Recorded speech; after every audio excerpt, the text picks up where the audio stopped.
to talk. Okay.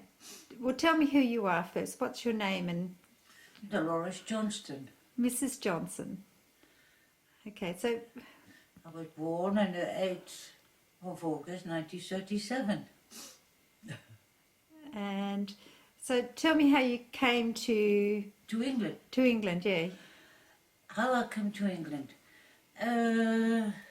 Because I'll start from the beginning, because my parents wanted me to marry one of his friends who was 30 years older than I was.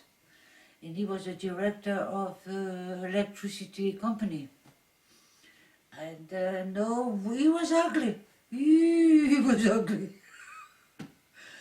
And no way, he was small, short, baldy, ay caramba, you name it. And 2 months before getting married, I just went. I packed my bags and I went. But before, I met a girl who used to be a nurse. And it's her who gave me the address of the place I was going to England.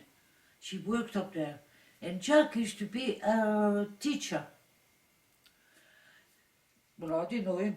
But she gave me the address and I wrote to England and I got the answer straight away. They paid my fare, everything paid for me. So all I did is pack my bags, forge my signature, because in those days you had to be 21, no 18. So I forged my dad's signature, and before I went, I said to my father, I'm going away. My father said, you're going where? I'm going to England. Well, whatever for? He was very upset, he was very angry with me. And I said, well, I'm not staying up here. I'm going. You like it, you can kill me if you want, but I'm not staying up here. Go blimey, give me a blooming idea. And so was my mama. One left me, it was my mother took over. And I went, and I didn't give me not a penny. I didn't have, for 72 hours, I didn't have nothing to eat. And I knew what hunger was, believe me. Drink. I drank water. No, when I got to train for Paris, I didn't know Paris at all. And I kept on asking people, could you tell me where La Gare Saint-Lazare is? It's one opposite to the other. Arrive in La Gare Austerlitz is the opposite. And they said to me, oh, the best thing to do is to catch a taxi, it's far away. I go, blimey, I didn't have no money. How the hell was I ever going to get a taxi?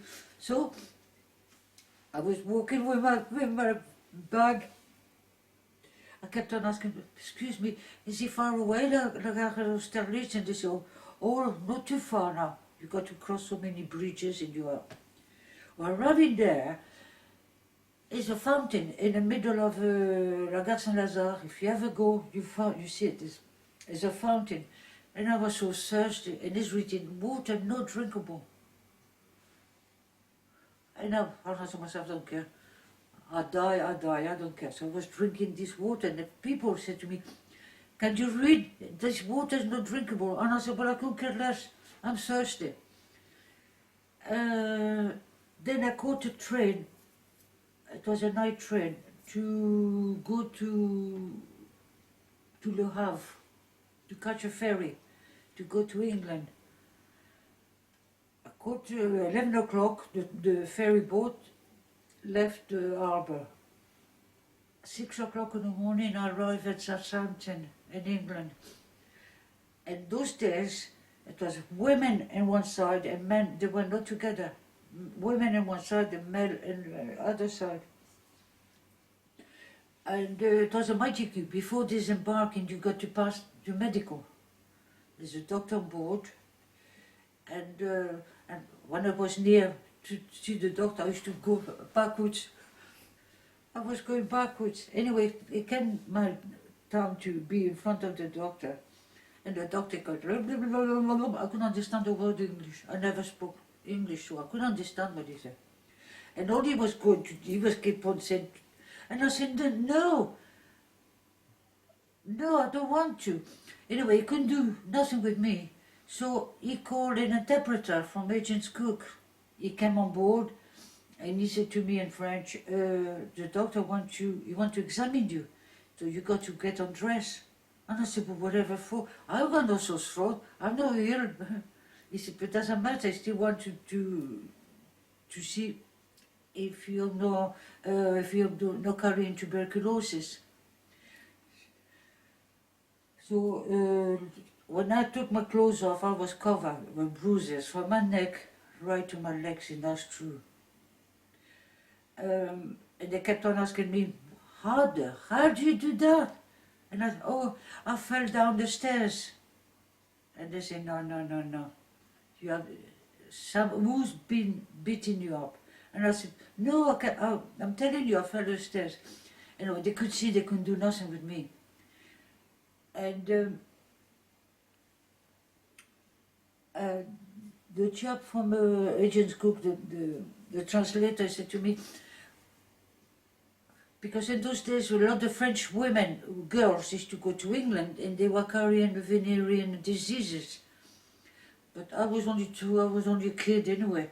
I never thought, never know what it was. Arriving coming out the boat, all I had coming out from Africa, it was hot. Going to Africa, to England, snow up to my knees, freezing cold. And this man said to me, look here, I'm taking you home. And I was like, oh my God, where's he taking me to? Oh my God. No, he was ever such a nice man. He took me home and he said to his wife, take this young lady to Marks and Spencer, get her a coat. And I said, well, I haven't got no money, sir. I can't pay you back. He said, you pay us back whenever you can. And he said, where are you going to end up? I said, to Exeter, to the hospital. I showed the papers. And he said, but whenever, there's no hurry. But all that, he put me in a train in Southampton. And he said to me, don't forget, in Salisbury Plain you got to change. And I said to myself, oh my God, where is Salisbury Plain? He said, you got to change your platform and take the London Paddington train who arrive in Salisbury, and you got to catch this train who goes straight to Plymouth. Gee, to me it was Chinese. I walked, and he said, don't forget to change in Salisbury. I said, yeah, okay. So he put me in a train, and I kept on looking, because in those days, I don't know if you still got it in the trains, they got a map of all the stations you pass by. And I kept on looking. Oh my God, Salisbury Plain. Everybody go down, and I was like, gee, now what? Now which platform am I supposed to catch? And I kept on asking people, je suis désolée, je suis française, I'm French. Could you help me, please? I got to go to Exeter. And people ignored me, they couldn't understand me anyway. But it was an elderly gentleman, obviously he'd done the war. An elderly lad. And I said to him, excuse me, I'm French, could you tell me, I got to go to Exeter. And I was told to change your platform. He said, yes, my dear, you got to go platform 17. I said, well, how do I go about? He said, it's a subway. And you go straight. He said, but don't forget to stop in St. David's Station. Oh my God, to me, St. David's Station, it was like, I didn't know what the meaning of it. Anyway, I done that, I changed. I arrived in Exeter, St. David's Station. Oh my Jesus. It was a woman, tall. It was a nun, very tall. And you could see I was French because I was very smart. I had beautiful clothes. They could tell who French was. And she grabbed my suitcase and she said, come. Oh my God, where am I going to go? Where she's taking me? And my father, she said to me, yes, you go to England. You see, they're going to take you to the white train. And I thought, oh my God, where's she taking me? Oh, gee, my father was right. And no, she took me to a nursing home. The little room on my own. But very strict. It was iron bed, like the army. Just one little night table and a chair and a little wardrobe. That's all. Bare floors. And I was so tired. I was 72 hours without drinking and eating, but drinking yet was water from the train, water from the... 4 o'clock somebody shook me. And I said, what is it? And they said, well, it's IT. You got to go down to the mess room. What? The mess room? And I had a lovely cake, of course, I was starving.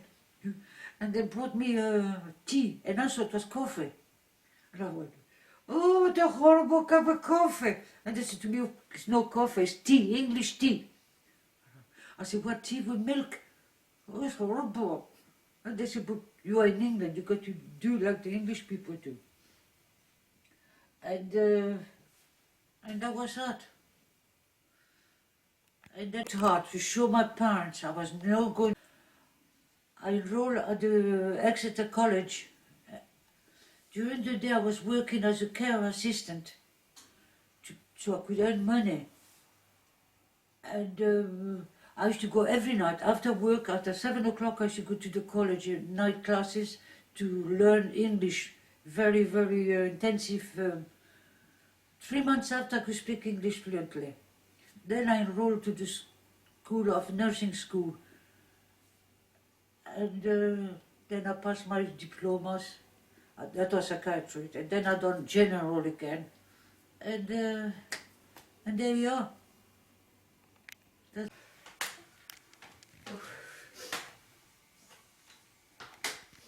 Oh, I got canes everywhere. You're going to film it, are you? Yes. Mustard. Right.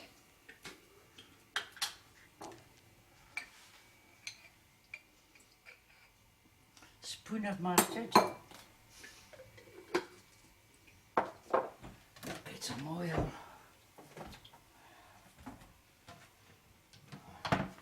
An egg.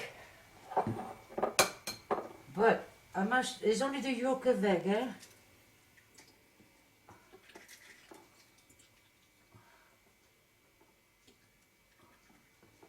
No white whatsoever, otherwise mayonnaise go funny.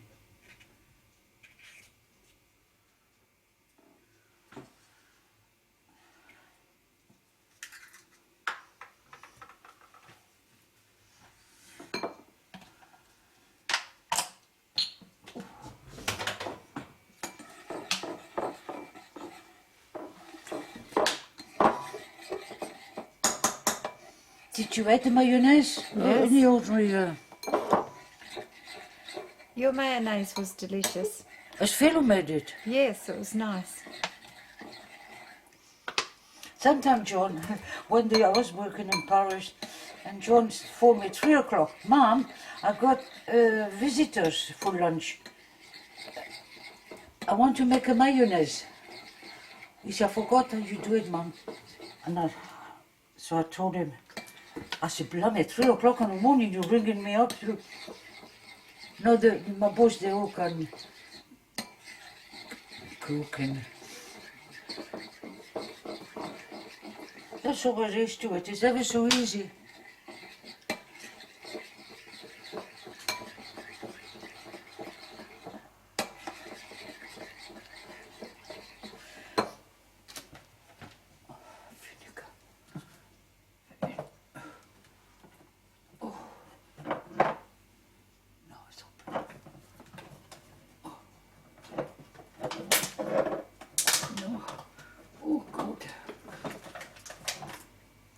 Put a little drop of vinegar. Oh yeah, but it's... Oh, I got to open it. Excuse me, madam. Da.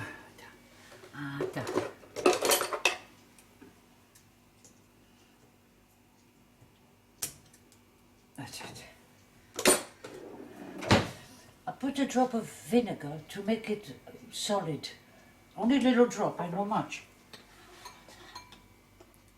That's it.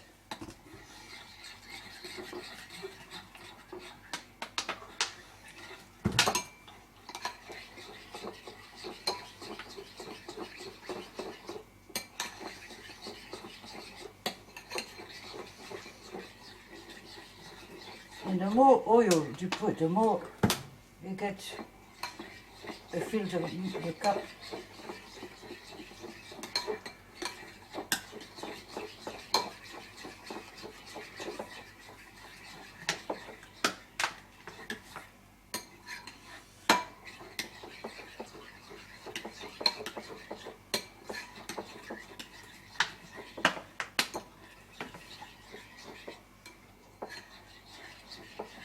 They start to get thicker.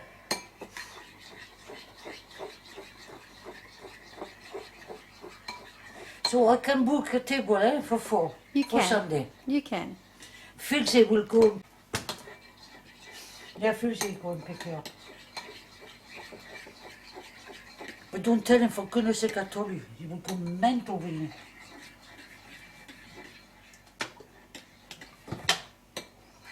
Like I said, more oil you put in, the more. Then you take it home.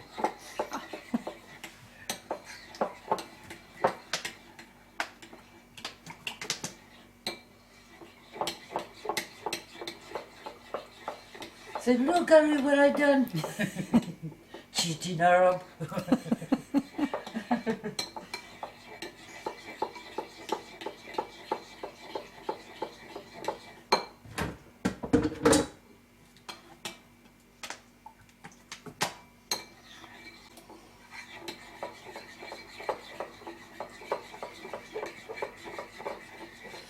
What I do now is put a little bit of garlic.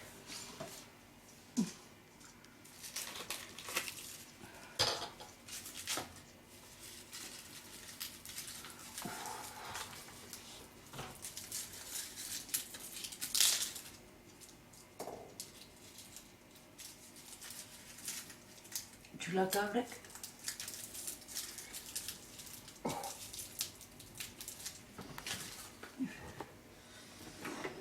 Choo choo, baby. For lunch, we have a omelette, cheese omelette, Sounds beautiful. pardon, Yeah, sounds wonderful. with carrot salad. Yeah, lovely. I didn't know I was staying for lunch though, Dolores, but that sounds good. I'll stay for lunch.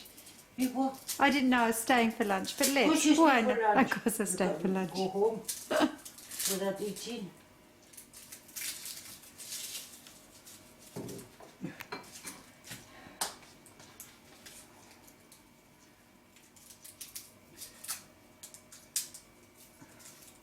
Would you phone Gary to tell him, you know? No, no. He knows. He knows I'm away for the day.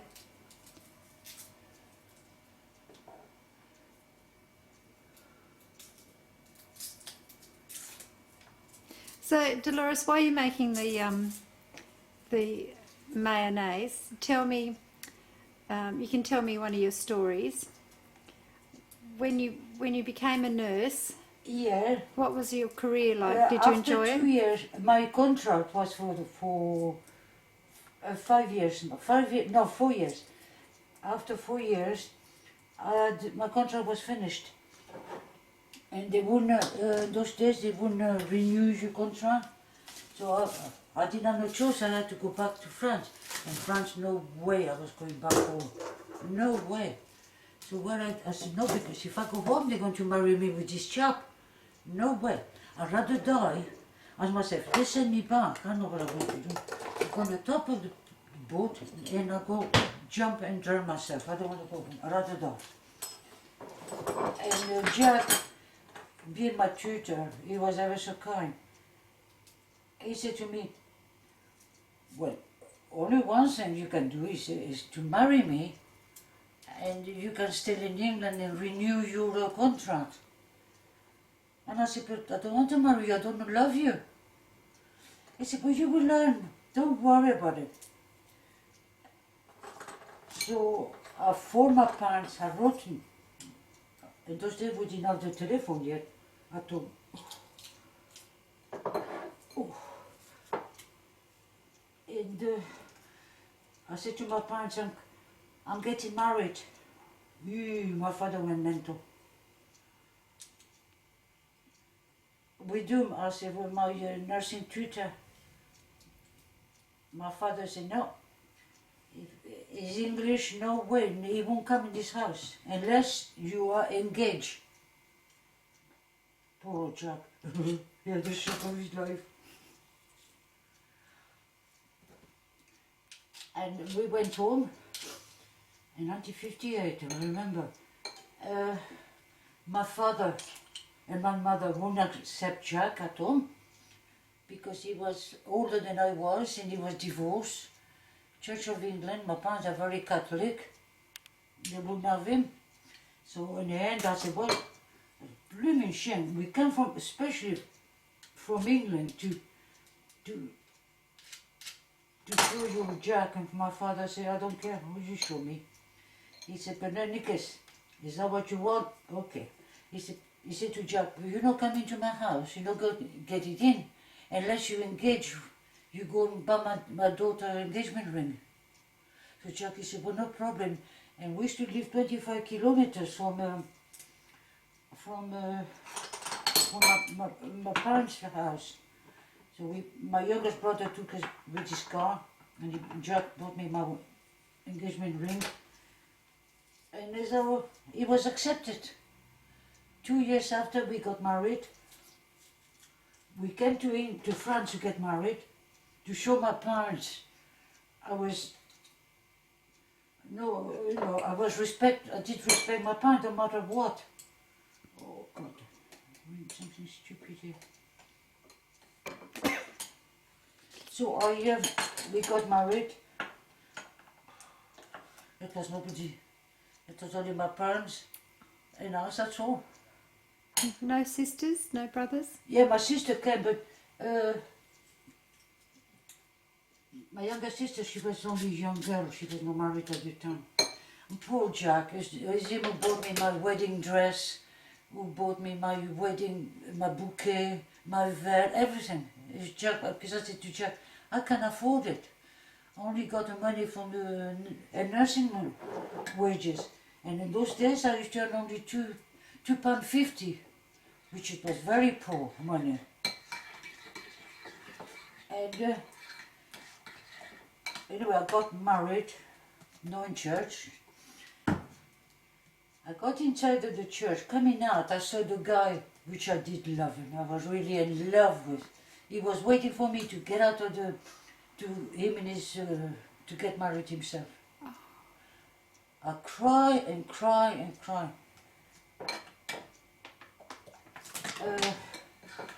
Anyway, I was very shocked to see him going in church, no church, in a town hall. I just come out and he was going in. And I was breaking my heart. Anyway, came home to my parents. My mum, she said, you're not going to stay with your dress all day. She was very strict. And I said, no, I could change, I'll put my little suit I brought with me. And Jack had me to take my dress off, and Jack went mental. Because I was crying, and I could see the wedding. Because there used to be a neighbor, and I could see all the cars going by, and I was at the window looking. And Jack shoot me, he said, you love that man? I said, yes, I did. There's a man I wanted to marry, and my parents wouldn't let me. But after Jack understood after that. And that was it. So what was Jack like? We didn't make love until 3 months after.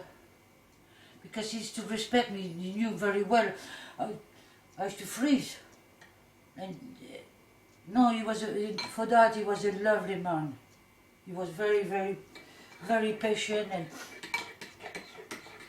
until he got drunk, and I got pregnant of Phil. A year after Phil was born, another one was born.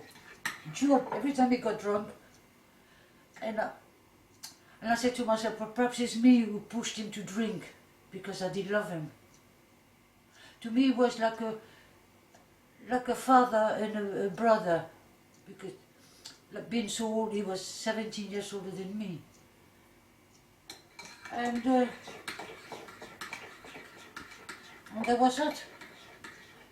You know, my boys, the boys had a group. They left, they were never home. Jack was always in the pub.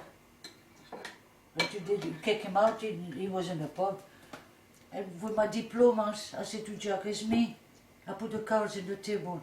I said, Jack, it's me or the bottle. He said, the bottle. So I picked my bags and went to France, to Paris. And I was very, very lucky to have a job straight away. I had a job straight away, and but I used to go home every month. I used to go home to see my sons every month. And then I decided the hospital needed voluntary people to go do humanitarian, and I was a volunteer. I was going to go to the Congo, where all the lepers are, the worst. I picked the phone. I already had all the injections and all that.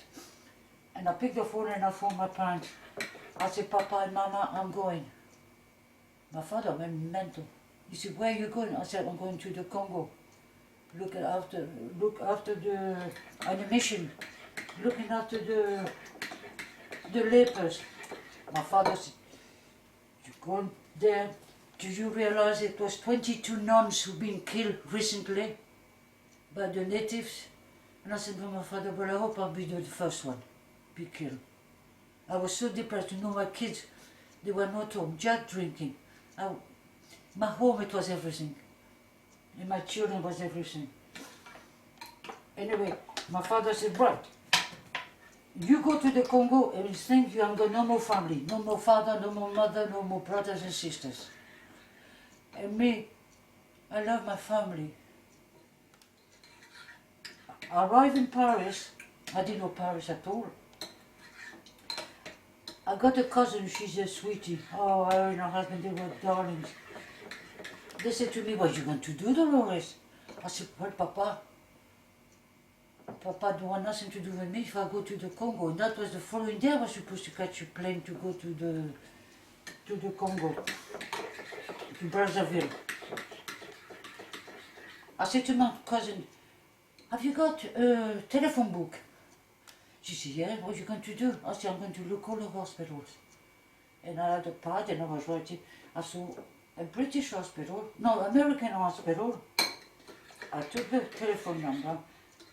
Then I saw the English hospital. I took the phone number. I phoned first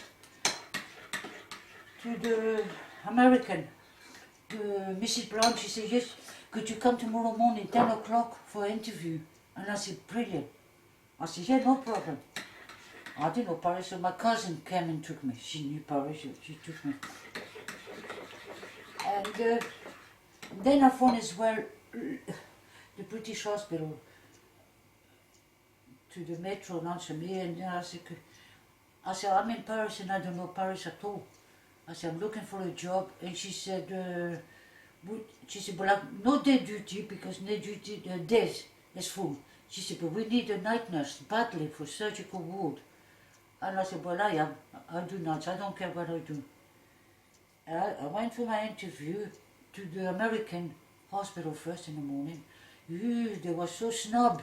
The nurses, everybody was toughy nose. In England, everybody was so kind.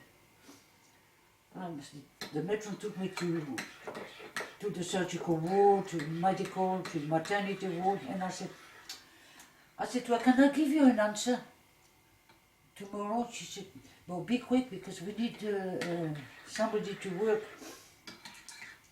I didn't tell her the British hospital. And in the afternoon, 2 o'clock, I went for my interview at the British, and everybody made me feel so welcome. I went in every medical, surgical, maternity, to to the operating theatre to meet all the people, and everybody was offering me a cup of tea. An American, no, nada. No. But the English, yeah. Whenever I went, they offered me a cup of tea. And then I said, well, this is it. I'm taking the English hospital. And the English hospital was run by the British embassy. We had a lot of privilege. And I said to the matron, I said, well, she said, could you start Monday? I said, we were Friday. And I said, well, before that, I got to find myself somewhere to live. And she said, you don't have to. I said, what do you mean I don't have to? She said, no, we got a nursing home just across the hospital. Oh, beautiful nursing home. And I said, yeah, but I got to get some linen, She said, no, it's all there. Sheets, blankets, towels, everything. And I thought to myself, well, gosh, this is of it. So, for my parents, and I said, I got a job, I'm not going to Congo, I got a job in Paris. And my father said, well, why don't you come and work up here in Toulouse, near to the family? And I said, I don't want to be near to the family, I want to be away. I want to live my own life, know what you want. So, that's what I did. And from then, because I speak 5 languages fluently, the British Embassy, what belonged to British Embassy and UNESCO.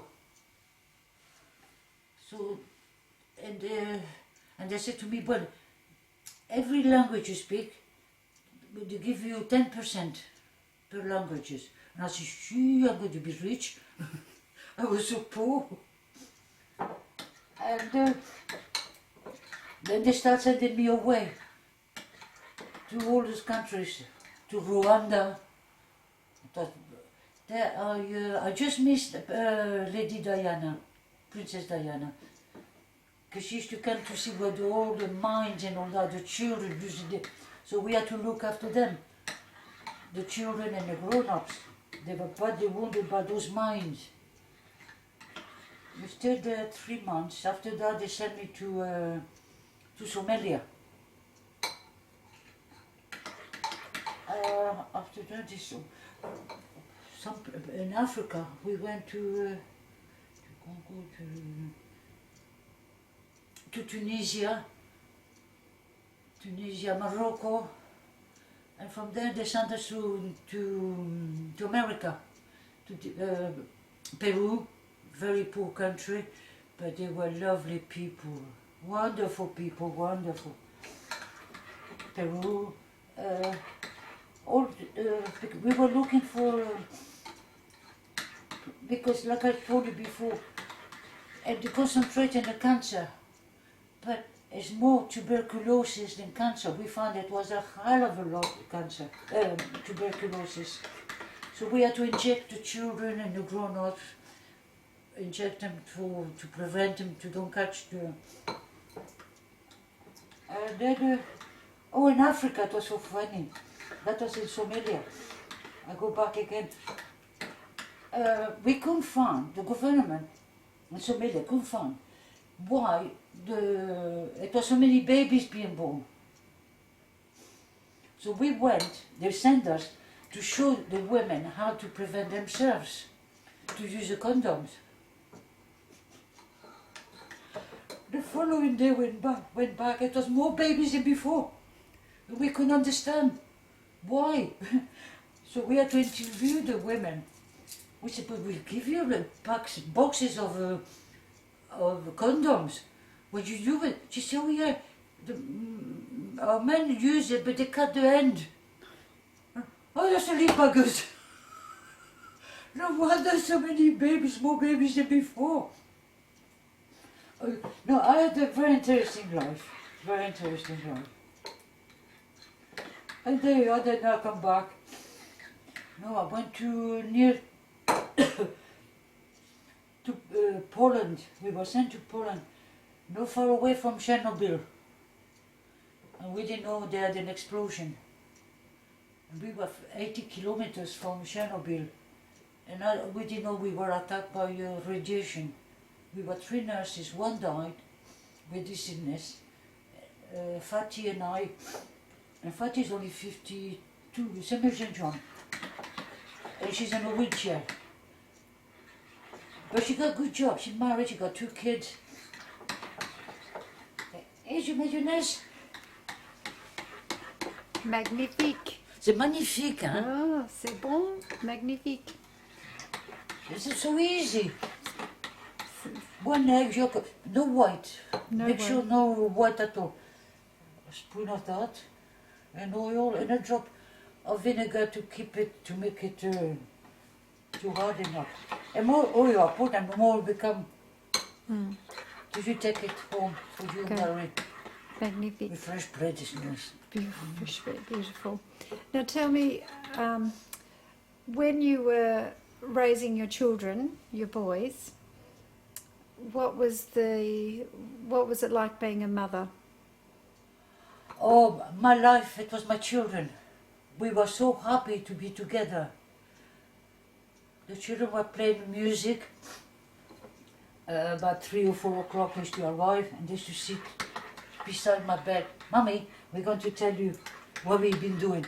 I said, yeah, but in condition, they're going to make me a cup of tea, yeah? So they used to make me a cup of tea, bring it up in my room. And they used to tell me all the nonsense, what they've done, the girls. My John, he's a woman, mad. He's like their father. He came, he said to me, oh, Mom, I'm going to be daddy. He was 17. I said, John, how lovely. He said, Mom, you're not sure? I said, things of life. What can we do? But the girl, Julie, was, John was 17, she was 21. She was older than him too. She should know better. And apparently she was on a pill, and she stopped for one night. And she says, oh, Mama, I'm only 17. And then I said, hello, Daddy. Oh. Mom, don't say that. I said, well, John, you're going to be Daddy. No, my children, they were my children, and they were my friends. Then until now, it was always the same, doesn't change. They're still the same. And with my granddaughters, the same. We got on ever so well. My daughter-in-law, Pam, well, I told you about it. But to me, she's my girl. I won't condemn. It's one of those things, you can't help it. Like, she hasn't done nothing to me, so why should I condemn? And tell me about your granddaughters. Pardon? Your granddaughters. Tell me about your granddaughters. Who's that? You've got Kelly, and what other grandchildren do you have? Kelly, Ellie, Matthew, and Emma have been adopted. And Emma, I haven't seen Emma since the age of 15. She cut off herself from everybody. She doesn't want to know Kelly, even her brother and sister she don't want to know. Because she was adopted. And Mish adopted her when she was 18 months.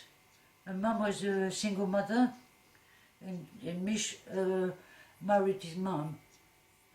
And he adopted her, he gave her his name. And, but Ellie and Ola, they came last year, they were here. They were wonderful. And they're coming again this summer, they said. And with Matthew. And Matthew, he spent image of his dad. Cool. He looked like his dad when he was little.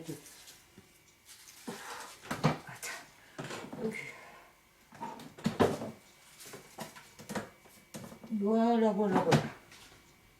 What more do you want to know?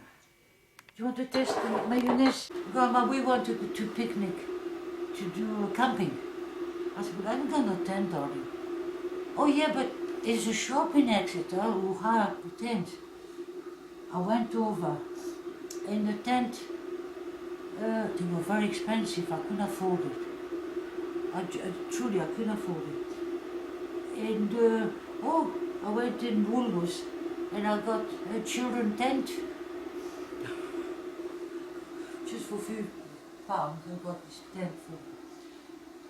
put it in the garden, had a nice big garden. Grandma, we want our tea like the cowboys.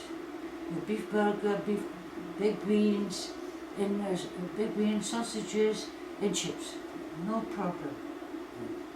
Well, Grandma, now we're going to bed. I said, okay. And Jack said to me, those kids, you're not going to sleep all night? And I said, of course. I said, I don't care, they're my grandchildren. 8 o'clock, I bathed them, put them in the pyjamas. They were only little. Put them in the pyjamas. Right, bye cowboys. So they all went to their tent. By 10 o'clock I was watching telly. And I could go, Grandma, quick, it's a big spider in the tent. Big spider in the tent. I went over, took my slipper off. I said, you better all go out. I couldn't see no spider. Pick up my slipper and I kept on, lucky if I was killing the spider. And I said, that's it, the spider's dead. Okay, Grandma, night, Grandma, night, children. But 12 past 12 again. Grandma, is a wolf, or maybe perhaps is a fox. I said, we live in town, darling. We haven't got no fox or wolves in town now. But I tell you, we can hear him. I look at you. And it was a dog, the neighbor's dog. He was doing the dustbins. Because the dustbin fell off, and they thought the kids, they said it was a wolf or what do you call it, or a fox. And then I couldn't. And I said, well, I'm going to be like that all night long, up and down. I said, right, children, push over. And at the time they were doing chemotherapy. I didn't have no hair, and I was huge, blood up with the medication. And I said, come on then, and there were 4 of them. Come on, children, in a tiny pooky little tent. Come on, children. They're all on top of me. But in the morning, I couldn't get up. I was stiff, being old, and I couldn't move. And I was shouting, Phil. Phil came over and said, what are you doing there, Mum? Well, the children would let me sleep. They kept on calling for fox or wolf or spider. So I decided to sleep with a poor Phil, give me a hand to lift up. And where was it as well? Oh, the children, my children, what I done to them. And after which she lived with my parents because her husband was working abroad. He was in the Air Force. So she doesn't know what I went through.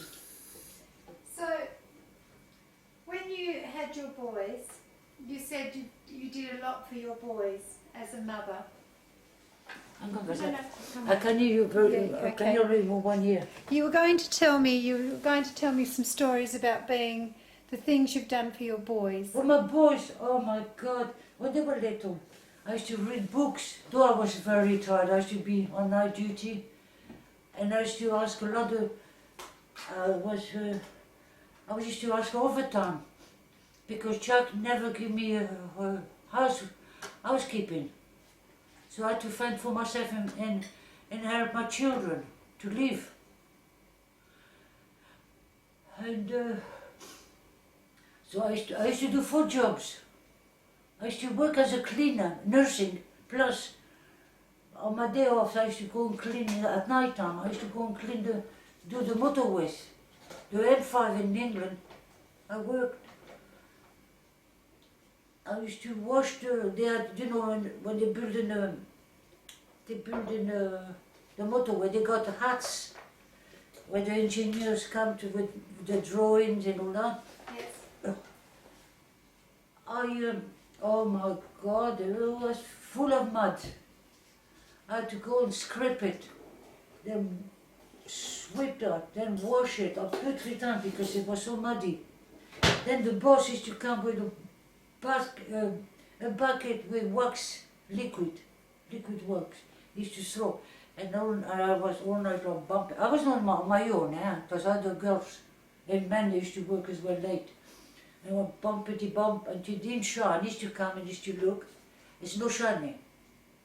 To bumpity bump, bump. It was no machines and all that like we got now. And then I used to go home, and I couldn't. I used to sleep in bed. I used to sleep in my kitchen. My head on the table. To be awake, I used to come about 4 o'clock in the morning, 4 or 5, to be awake to send my children to college. But every night I used to read them, before I used to go, I used to read them a book. And sometimes I used to be so tired, I used to fall asleep. And Mish, the youngest boy, used to pick up my eyelids and he used to lift my eyelid. Mummy, carry on reading, and I said, oh God. So then when I was off duty, I used to take them for walks miles and miles away to make them tired so they could sleep, so they won't bother their dad. And do you know what Jack used to do when I was going to work? He was naughty.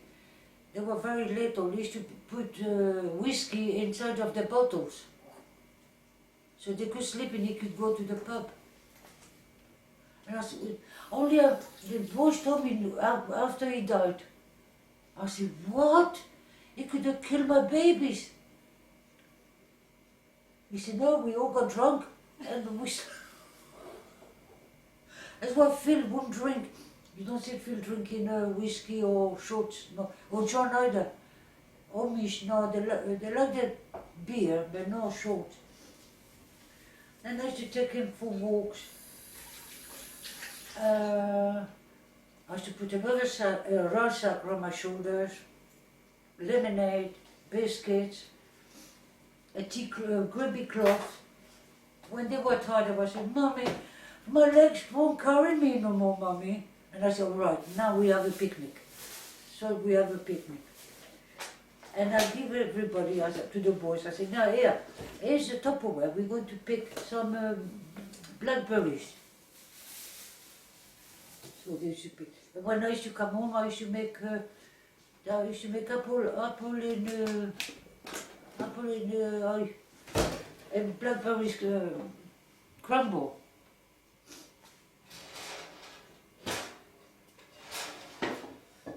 And then they used to, I used to bring them at home, give them tea, bath them, put to bed. And the following day, the boys, the neighbors, they say, "Go, where have you been?" Yesterday afternoon, we knock on your door, nobody answer. So the boy said, "No, Mummy took us out for a walk." So they said, "Well, can we go with you this afternoon?" The boy came and said, "Mummy, Stephen, Carol, and Tracy want to come with us. Can they come?" I said, "Of course they can." And I used to take them, those kids. Oh gee. And the time I took him camping, ay caramba, that was really hilarious. That was the best holiday I ever had with my children. And then the kids, neighbors.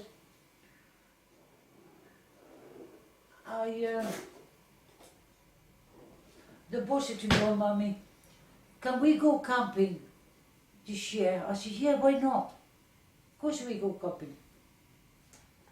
I went to Exeter where they let the tents, and I said to the chap, "Have you got it? I need a tent for July." He said, "I'm ever so sorry, but they're all gone." "Oh no, I promised my kids." He said, "Well, you should have come earlier." I went to work that night and I was so miserable. Oh my God, I was miserable. My friend, she was on this. She said to me, "What the hell's the matter with you today? Usually you laugh and sing." I said, "Well, I'm not singing and I'm not laughing either." He said, "What's wrong?" And I told him about it. "Oh," she said, "I got a tent, my dear, up in the loft. I'll bring it down for you." Oh my goodness me. It did rain more inside than it did outside.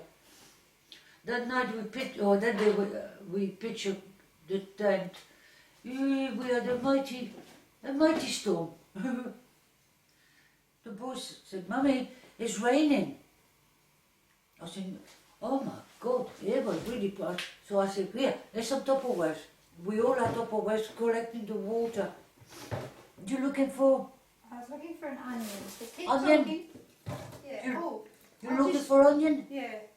Onion is with a picked. Okay. The red one, they're nice. Yeah, red one's perfect. Okay, so you've got a tent, but the tent was broken badly. The Sorry? tent was broken when you got the tent. I got it cold. It's only here. Tell me, what was wrong with the tent when you? Why did it have more water in it? Was it leaking? Yeah. So anyway, it stopped raining. The following morning, I said to the boys, "Right, I'm going to the ward. They got a hospital, convalescent home. I'm going to ask the nurse there to give me some sheets, nylon sheets, which would cover the mattresses and all that." And she said, "Yeah, go, help yourself." So I took a couple. I got up, I put it inside. And John, being asthmatic, he said to me, "Mommy, I can breathe. I can breathe, Mommy." Phil, the same, Mish, the same, Stephen and the girls. And oh my God, quick. We all got to suffocate up here. So I took it off and we put it outside. And the wind was blowing, it was flutter, flutter, flutter, flutter, flutter, flutter, flutter. The neighbors who had the tent next to us, they said, "Oh, for goodness sake, you're making a hell of a racket since you arrived here." I said, "Well, we got rain, we got everything, you name it, and we got it." In the morning I got up and all I had, it was a little heater, a camping heater, but very small. And I said to the boys, "What would you like for tea, darling?" And they, "Oh, Mummy, we want eggs, bacon, baked beans, fry up." Ooh, how am I going to do that with this little pooky thing? Anyway, I was in the floor, like an Arab, with legs crossed, and I was cooking the eggs. Then I was doing it bit by bit. And it was a group of men, they'd just been fishing, and they felt sorry for me. And there's all the kids around me, and they said, "Mrs, would you like some fish for your kiddies?" And I, "Oh yes, please." No, but no. Oh, it was fantastic time. Fantastic time we had. So, tell me And I had a lovely time with Phil in Malta. in Malta. Oh, he took you to Malta. I came from Paris, but I was already ill anyway. And Phil been in the internet, he was looking at the internet and he said to me, Mom, he says a trip in Malta for 149 pounds, and that includes the flight, the hotel, everything is included. I said, oh yeah, let's go. He said, "Yeah, but it's tomorrow morning, 2 o'clock. I said, it's a bit. So I said, don't worry. I packed my bag, he packed his bag, and we went to Southampton to catch the plane. And arriving it was in June, 24th of June. Oh, it was hot. Oh, it was boiling. We disembarked, we could hear great big bangs, cannon. Phil said to me, "Oh my God, Mum, this Libya is just across. It's just across Malta." He said, "Oh my God, Mum, Gaddafi is fighting. He's throwing us bombs." No, don't be silly, Phil. So I asked the stewardess, I said to her, "What the hell is all that banging?" She said, "Oh, because it's St. John. In Malta, they're very religious. Ever so religious. And it was a group. And Phil said to me, Mum, I don't want to go in the group, follow the group. Do you want to go with the group? I said, no. I said, what shall we do? He said, shall we hire a jeep? I said, yeah, lovely. So we hired a jeep. We done all the island. It's a small island. We done it in one day. And Phil said to me, Mum, it's a ferry who goes to the island of Gozo. I said, and is it far? He said, no, Mum, it's not far. So I said, well, come on, let's go. I never said no. So we went to visit the island of Gozo. Arriving in Gozo, there's a great big crater. And a lot of people in the bottom. And I said to Phil, I said, what the hell is that? Phil said, well, it looks like fishmen. I said, yeah, but you don't see the sea, it's all rocks around it. So Phil went down, I went down, those days I could run. We went down and we said to those men, I said, how the hell do you go to sea with the boats? He said to Phil, do you want to come? Phil said, yeah, but I got my mum. He said, bring your mum as well. And I said, Phil, well, what the hell is all rocks around us? And you know, it was only a little cut between these rocks, and you went straight to sea. Oh, weird. And he said, bring your camera up, and you found a lot of fishes. It's a blue grotto. Everything is blue. You looking for something, my darling? Found it. Ah, of course, my nice.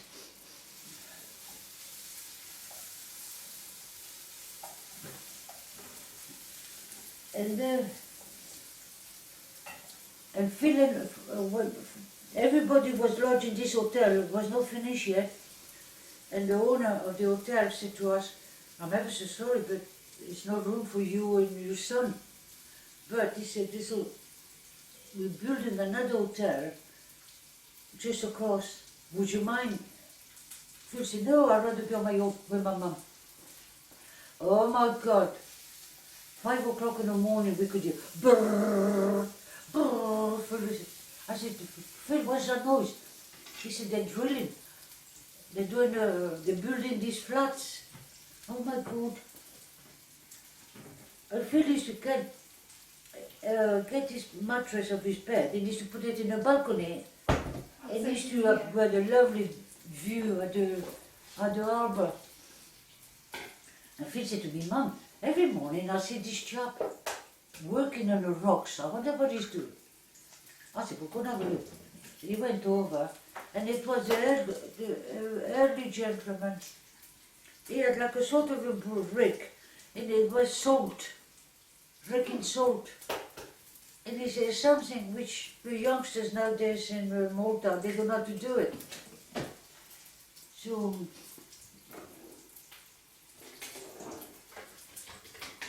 and now we have a fantastic chat. And people, they kept on psh, psh, psh, psh. When we used to come down for breakfast, and we could hear psh, psh, they were whispering and looking at us.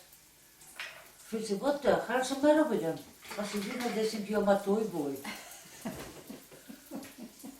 And on the last day, Phil ordered a bottle of champagne, I think, and he said, I drink to the lovely holidays I had with my mum. And they all went, oh my God, I'm ever so sorry. We thought that you were a toy boy. We said, but you all got it wrong. And that was the holidays with my Phil. He's a beautiful man, your Phil. Oh, Phil is, the three of them, Moretta. The three of them, they're ever so nice to me.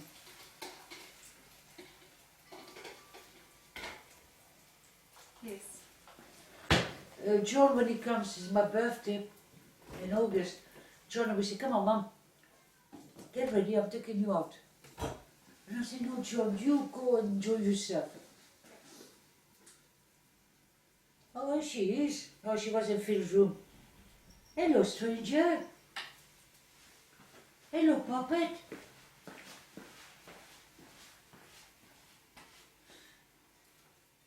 And what was a couple of years ago, Kelly came with her boyfriend. And Kelly said to Phil, take Grandma away for the day. You say, where can I take her? He took me to Paul le Cat with the oysters.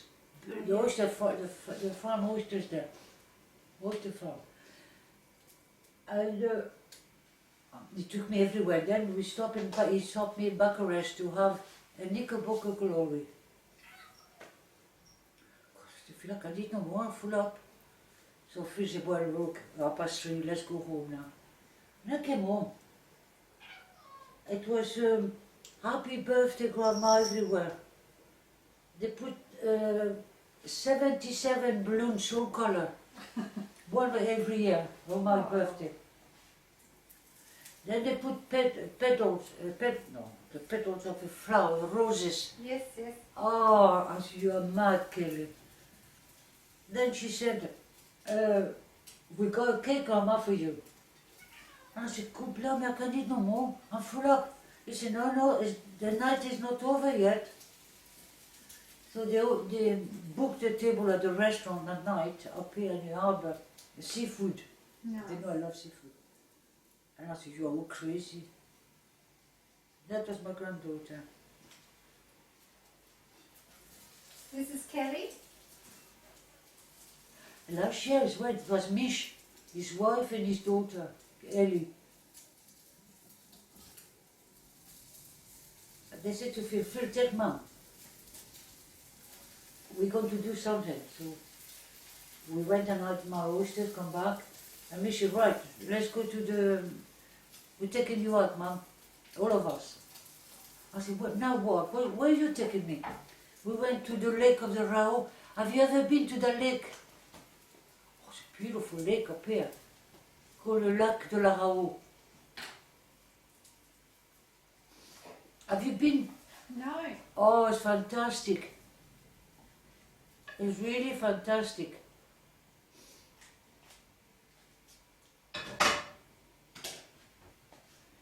And you can have a barbecue, they got everything laid for you.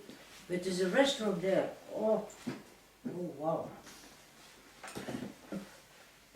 Oh, let's get my salt and pepper. Oh, you tell me where it is and I'll... It's where the oil is. Okay. Just, you found Yep. salt and pepper. Of course, man, nice.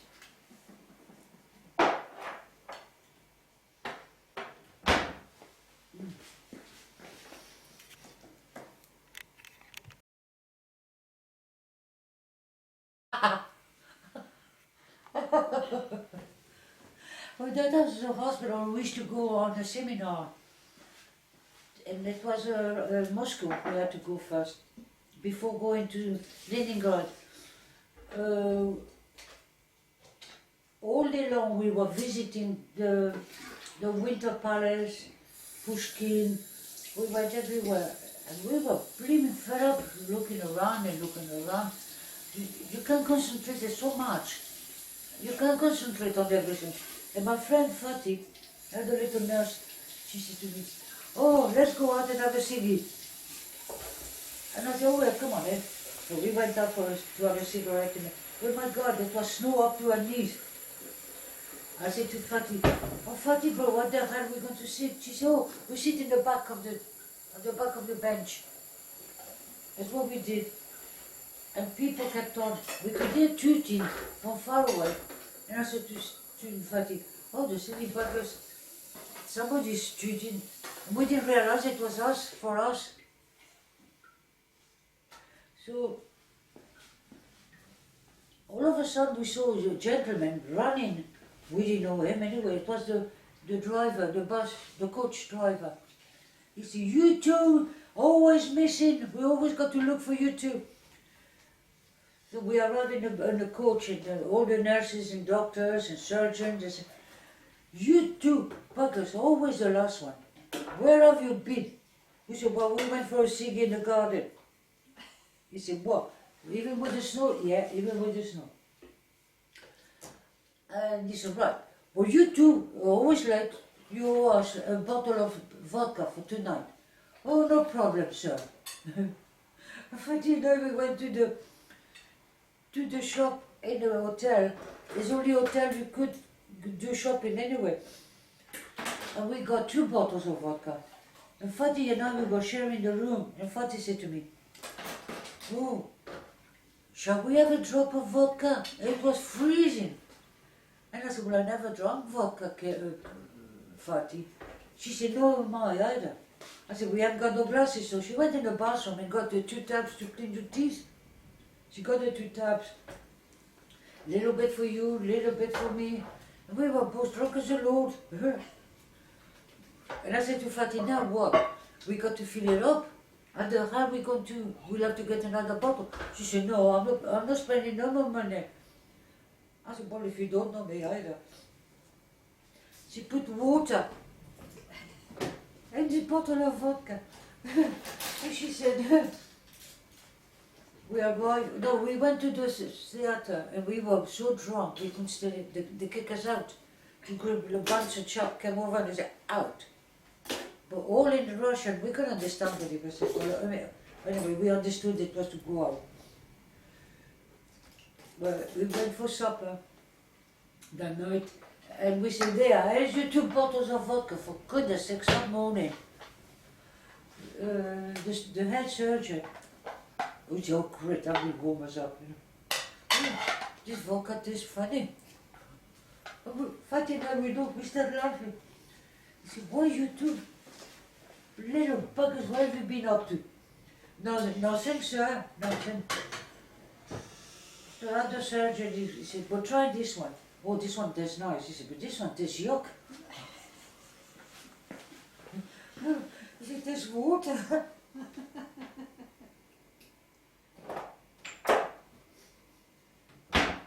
And then the following day, we were catching the plane. From Moscow, we had to go to Leningrad, to St. Petersburg. Oh my God, we laugh. It was an old-fashioned planes. The planes up there are so cheap. In front of us is the table. You sit down in the tables. You sit down in the tables. And my God, the planes were so old. You could, when they were flying, you could go the knobs. We said, oh my God. But coming up in the plane, it was a great fat mamas with fur coats, fur hats, with the ducks, chickens, little goats. Oh my God, and all of a sudden the cockroach started singing. We were all in fits. And it was the people, the women, they were going from Moscow to Leningrad to the market. They were going to sell all their products to the market in Leningrad. Oh, it was fantastic trip we had. Then arriving in St. Petersburg, they were doing a film about the 18th century, all the people. Oh, that was fantastic to watch. We went in the hotel, and this blaming sunshine won't stop, won't go down. It's the sun shining all day, night and day. And we said, what the hell are we going to sleep? So at the hotel they give us all masks to wear, so we could. There was all night and all day. It was the sunshine. No, it was fantastic holiday. Well, holiday, no, it was working. We went to visit Leningrad. What you call it? The hospital. And all I could see it was a lot of men with hats like the cooks have. And I said to the chief surgeon, I said, yeah, we didn't come for a gastronomical seminar, we came for medical seminar. He laughed, he said, oh, for goodness sake, Dolores, they're all doctors. I said, what? With the chef, with the cook hat? He said, well, up here it's like that, the doctors wearing hat. And we were amazed because we nurses, we were earning more money than the surgeon up there. The money is so poor. Well, it was poor anyway. The following day we went to visit again Pushkin as a big national museum. And we had the KGB following us. Yeah.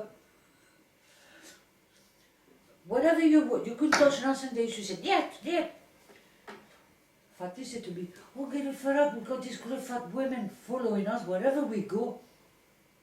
I said to Fatty, because up there, the meals were horrible. Everything is boiled. Boiled onions, boiled potatoes, everything was boiled. It was no taste at all. It was yuck. But my God, it made give you a hell of a wind. And I said to Fatty, do you want to get rid of the KGB? She said, yeah. Well, oh, how are you going to do that? I said, don't worry. I had so much pain in my tummy, I let a wind. Oh my God, they disappeared. Even the doctors who were behind me, they said, oh my God, somebody dropped the guts up me.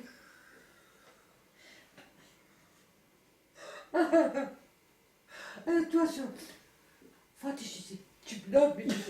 She said, "Tu blood." She said, "Well, they keep on giving us soup with those blooming onions and got those cabbage and everything is boiled. There's no taste at all. And look, they used to give us such a wind. Oh my God, they give us a wind." No, I thought the nice holiday, we went as well to Florence.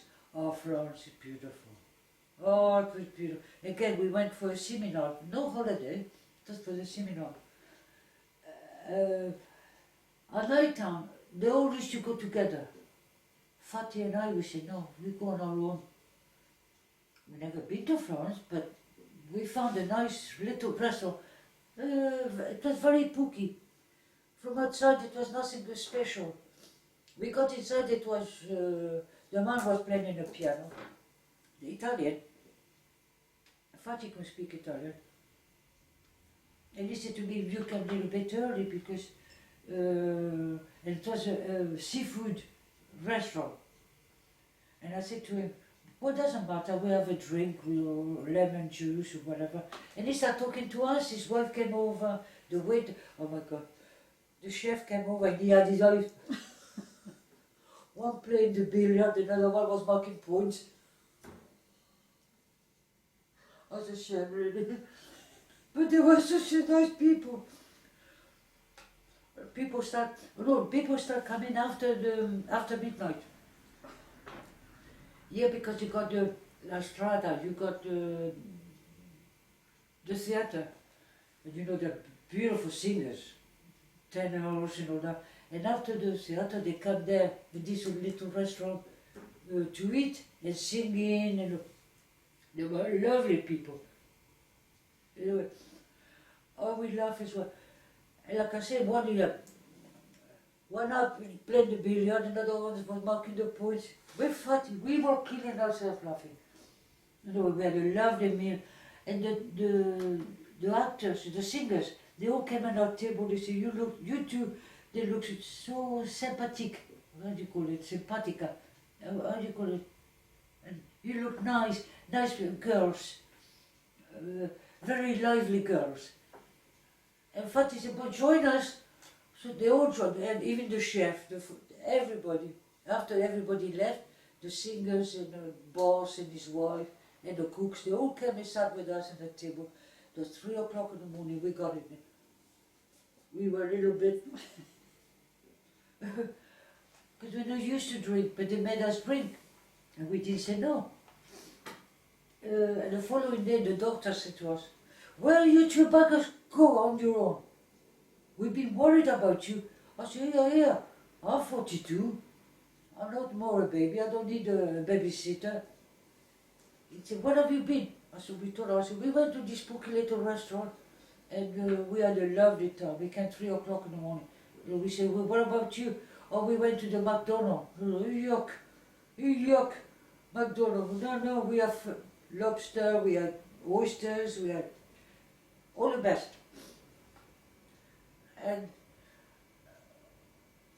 But we never used to go with them because they were miserable sods. You know, they were talking only about work. But when you're on, you change your scenery, eh? We fight with love. Oh God. We went to Portugal.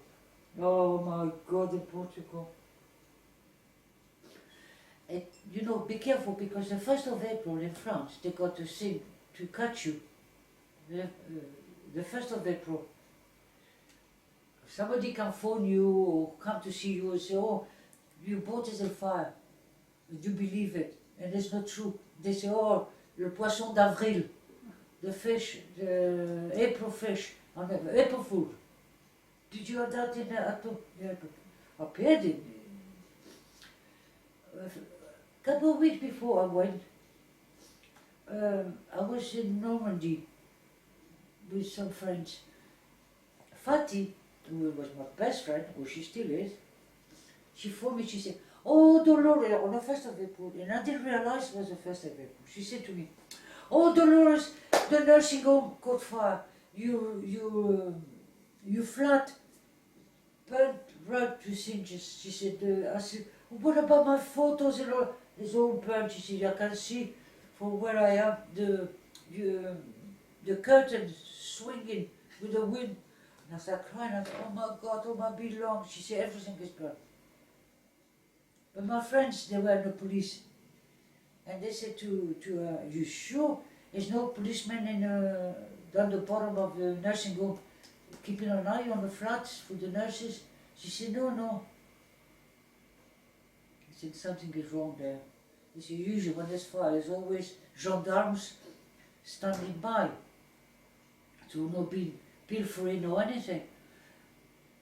So my friend, who she was a nurse as well from Normandy, where I went to stay with her, she said, we're going to get that flaming fatty at the hotel.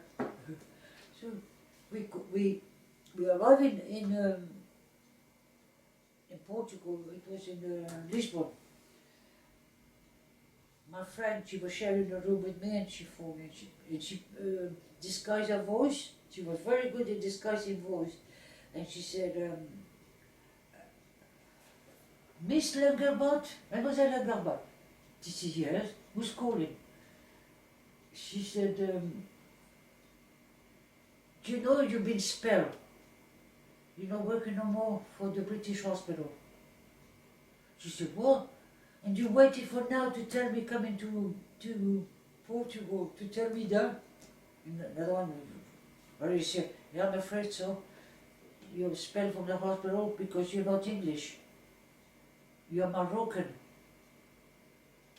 She said, but this is Russia. She said, I'm going to take him to court. I'm going to see a solicitor when I arrive in Paris. She went berserk. We were killing ourselves laughing in our room. Oh my God, we were laughing. And all of, the following yeah, we came down for breakfast in the morning. And Fatty came down. I said, what's the matter, Fatty? Are you?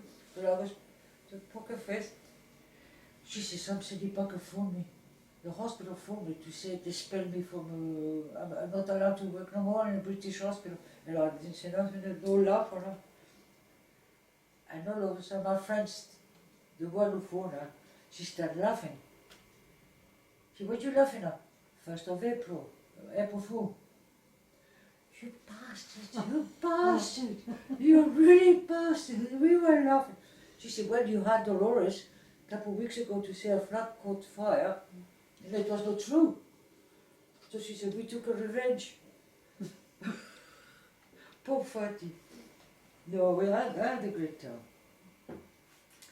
Yeah, my darling, I don't want you to be...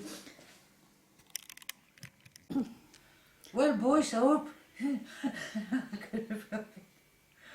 I hope you will go to laugh at Mum. I have a story, eh? That's my life story, my boy.